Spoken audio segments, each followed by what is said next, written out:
আর বলে না, সবেমাত্র সন্ধ্যা দিলাম, তারপরে মনে হলো যে মেঝে কেমন কিচকিচ করছে। সকালবেলা একবার মুছেছিলাম, আর এখন এই জানলা টালনা খোলা থাকলে না বালি বা ধুলো খুব ঢোকে ঘরে। তো মনে হয় জানলা খোলা ছিল আজকে সারাটা দিন, তো সেই কারণে ঘরের মধ্যে পুরো কিচকিচে হয়ে গেছে। আবার একটু মুছে নিলাম। আর না মুছলে কি বলো তো, পায়ের তলায় কেমন যেন লাগে, বিশেষ করে ঘরের মধ্যে। তো বারান্দায় তো আর সবসময় সেটা হয়ে পারে না, কারণ বারান্দাটা পুরোটাই খোলামেলা। তো এমনিতেই আমি চটি পায়ে দিয়ে ঘুরি, তো খুবই ধুলো হয়, সেটা তো আর ঠেকাতে পারবো না, ঘরটা তো ঠেকাতে পারবো। তো সেই কারণে আর কি ঘরটাই মুছে নিচ্ছি। কি করব বলো, সন্ধ্যাবেলাতে আর কি মুছে নিতে হলো।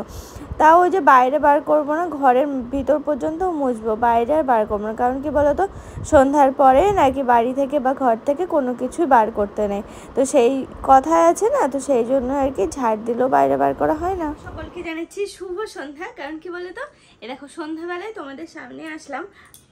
আর একটু বাবা ক্লিপটা কোথায় রেখেছি। তো সকলকে জানাচ্ছি শুভ সন্ধ্যা। সন্ধ্যাবেলা যেহেতু তোমাদের সামনে আসলাম, আর একটু আগে বাজারে গেছিলাম, সেটাও দেখলে। সন্ধ্যা দিয়ে মনে হলো যে বাজারে গেলাম, দোকানে গেলাম, কিন্তু তোমাদের সঙ্গে কিছুই শেয়ার করা হলো না। তো আমি কি করতে গেছিলাম স্বর্ণকারের দোকানে, চলো সেটাই আজ এখন তোমাদের জানাবো। আসলে আমি একটা জিনিস কিনে নিয়ে আসলাম দোকান থেকে। আর হচ্ছে ওই দোকানেও তো মাঝে মাঝে যায়, সেটা তোমরা দেখো।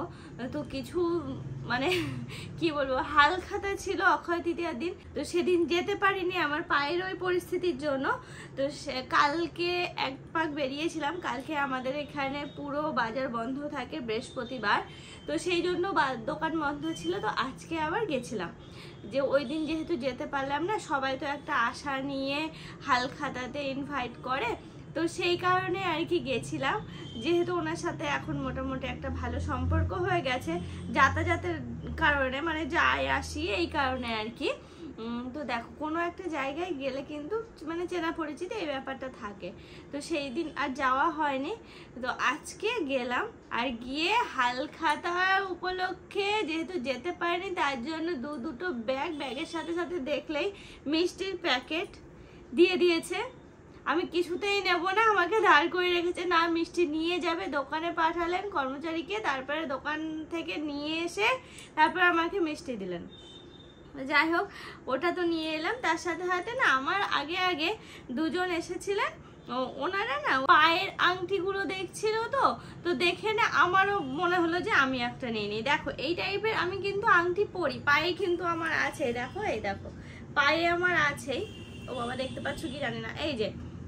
তো হচ্ছে এই আঙুলটা দেওয়ার কারণ একটু আগে এটা পরে দেখলাম, তো সেই জন্য তো আবার মনে হলো ওই রকমই আরেকটা নিয়ে নিই। দেখো এক প্যাচের গুলো আমার আগে আছে, কিন্তু কি বলতো এক প্যাচেরটা এরকম ঘুরে নিচের দিকে চলে যায়, সেই জন্য এক প্যাচেরটা নিয়ে কোনো লাভ নেই। তো মনে হলো যে না, এটা বেশ প্যাচ বেশি আছে।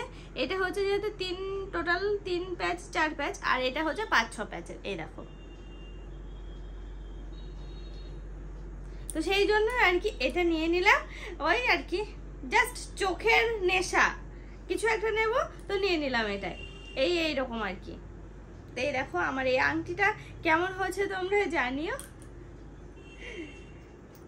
সামনে আরো একটা জিনিস দেখাবো কটা দিন পরে, দাঁড়াও গেছিলাম এমনি না, সেটাও তোমাদের দেখাবো। হ্যাঁ, আপাতত এটা দেখালাম পায়ের আংটি, কেমন হয়েছে জানিও। হ্যাঁ, তো কেমন হয়েছে জানিও। আজকের ব্লগটা তাহলে এই পর্যন্ত রাখছি। দেখো আজকে রাত্রেবেলার আর যা করি সেটাই হয়তো করবো সারাদিন, মানে রাত্রেবেলা আর কি, রান্না বান্না হাড্ডা বাড্ডা এই সমস্ত কিছু। চলো এখনকার মধ্যে এই পর্যন্ত রাখছি। সবাই ভালো থেকো, সুস্থ থেকো আর সাবধানে থেকো।